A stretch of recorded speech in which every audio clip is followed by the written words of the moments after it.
Bismillahirrahmanirrahim. Alhamdulillahirabbil alamin. Wassalatu wassalamu ala Rasulillah ma ba'd. Allahumma anfa'na bima 'allamtana wa 'allimna ma yanfa'una wa zidna ilman. Allahumma nas'aluka ilman nafi'an wa rizqan thayyiban wa amalan mutaqabbalan.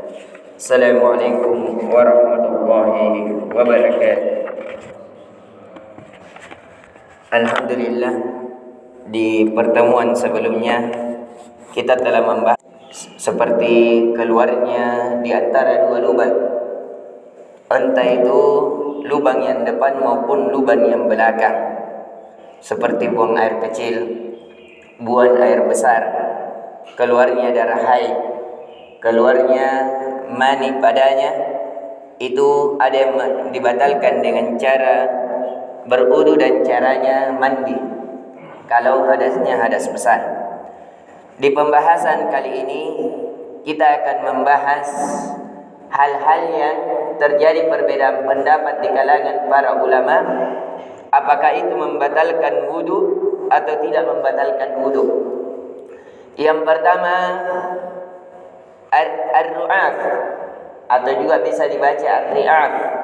Ar-ri'af itu artinya darah yang keluar pada hidung. Kalau kita bahasakan mimisan, kalau keluar misalnya ini terlalu panas biasanya sehingga tiba-tiba keluar darah pada hidung, apakah itu membatalkan wudu atau tidak?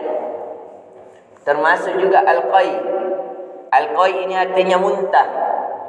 Tentu di sini muntah yang tidak disengaja. Apakah ia juga membatalkan wudu atau tidak?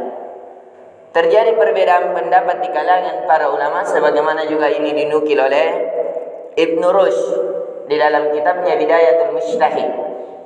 Namun beliau menguatkan pendapat bahwasanya ini tidak membatalkan wudu, akan tetapi dianjurkan untuk memperbarui wudu. Dianjurkan untuk memperbarui wudu karena adanya riwayat tentang perintah. Di dalam ilmu hadis, asal perintah, dalam ilmu fikih, asal perintah hukumnya wajib sampai ada dalil yang memalingkannya kepada sunnah. Jadi ada dalil perintah, tapi karena adanya dalil bahwasanya dia bukan termasuk dari pembatal wudu, dan beliau juga mengambil pendapat bahwasanya seandainya ini diwajibkan, maka pasti tidak ada terjadi perbedaan pendapat di kalangan para ulama. Jadi sekali lagi, keluarnya darah ini juga baik darah terkena silet, darah mimisan, atau darah karena dibekam. Misalnya kita dipompa sampai keluar darah kotor pada badan kita, pada kepala dan selainnya, itu termasuk tidak membatalkan wudu. Namun sebaiknya melakukan wudu kembali agar lebih berhati-hatinya. Ini cara menggabungkan beberapa pendapat untuk lebih hati-hatinya kita berwudu. Tentu berhati-hatinya kita berwudu. Ini yang pertama tentang hal-hal yang diperselisihkan apakah membatalkan wudu atau tidak. Yang selanjutnya, yang membatalkan wudu atau tidak adalah tidur. Apakah tidur itu misalnya di sholat Jumat biasanya banyak jemaah yang tertidur. Apakah dengan tidurnya ini tentu tidur yang dalam keadaan duduk. Adapun tidur dalam keadaan berbaring, tidurnya bukan orang yang berbaring, maka itu membatalkan wudu. Sebagaimana perkataan Imam Syafi'i, adapun tidurnya tidur yang sedikit, kalau kita istilahkan tidur jangan-jangan, maka ini tidak membatalkan wudu. Karena ini selama akal masih bisa merasakan sesuatu, itu namanya tidur yang ringan. Itu tidak membatalkan wudu. Biasanya ini banyak terjadi kalau khutbah Jumat. Banyak jemaah yang tertidur sedikit disebabkan karena terlalu capek atau karena terlalu hal, situasi dan kondisi yang mengakibatkan demikian. Maka ini termasuk tidak membatalkan wudu. Seandainya membatalkan wudu, maka semua jemaah yang tidur wajib pergi berwudu, dan kalau dia sholat tidak berwudu maka tidak sah sholatnya. Bagi siapa yang berpendapat bahwasanya tidur yang sedikit itu tetap diwajibkan untuk berwudu. Tapi yang lebih kuatnya adalah hal itu tidak diwajibkan tapi disunnahkan. Ini cara menggabungkan beberapa pendapat dan mengambil kesimpulan.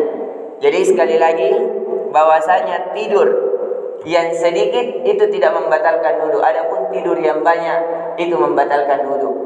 Kemudian selanjutnya adalah memegang kemaluan. Apakah menyentuh kemaluan ini masuk di dalamnya lamastumun nisa falam tajidu ma'an fatayammam?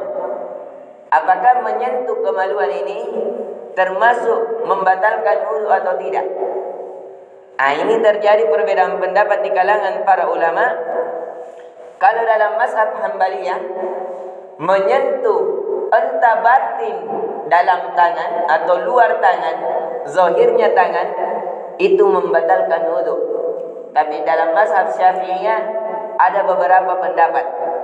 Sebagian dalam mazhab Syafi'iyah memisahkan, kalau yang disentuh batinnya, belakangnya, dipakai menggaruk maka itu tidak membatalkan. Tapi kalau yang disentuh pakai batinnya, pakai tangannya, bagian dalam, maka itu membatalkan wudu. Jadi ini terjadinya perbedaan pendapat dari beberapa pendapat yang ada. Jadi yang lebih kuatnya, dia tidak membatalkan wudu, baik yang disentuh melalui batin maupun zahirnya. Kenapa? Karena hal tersebut seperti hal yang melekat pada badan kita selainnya, seperti hidung, seperti telinga, itu sama, daging yang melekat pada badan, sama halnya, tidak ada yang membedakannya. Walaupun ada juga yang dalam mazhab Syafi'iyah memisahkan, kalau menyentuhnya hanya menyentuh biasa tidak membatalkan, tapi kalau disentuh dengan syahwat maka membatalkan. Ia menganggap itu batal bukan karena sentuhannya, tapi batal wudunya karena syahwatnya, yang mengakibatkan ada yang mengatakan tidak, walaupun dia bersyahwat selama tidak mengeluarkan madhi, mengeluarkan hal yang keluar bukan mani. Jadi dia lebih tebal daripada air kencing, lebih tipis daripada mani, itu namanya madhi, dan itu termasuk najis sehingga dia diwajibkan untuk dicuci dan berwudu kembali. Jadi ini semua hal-hal yang diperselisihkan oleh para ulama, apakah membatalkan wudu atau tidak. Jawabannya kalau mau amannya, kita mengatakan itu tidak membatalkan wudu, namun sebaiknya kita melakukan wudu. Sehingga apa? Kita keluar dari perbedaan pendapat. Karena kalau kita mengambil pendapat yang membatalkan, kalau kita tidak wudu, maka tidak sah salat kita. Yang mengatakan satu tidak, disunnahkan saja, maka ini yang lebih amannya. Dan ini juga pendapat yang dinukil oleh Ibn Rushd yang dikuatkan. Karena kata Ibn Rushd, seandainya disepakati, seandainya batal itu, pasti akan disepakati hal tersebut. Jadi sekali lagi kita ingatkan bahwasanya darah yang keluar, entah darah karena mimisan atau berbekam, muntah, intinya segala yang keluar selain daripada dua lubang, maka itu tidak membatalkan wudu. Termasuk di dalamnya juga memegang kemaluan, itu juga tidak membatalkan wudu.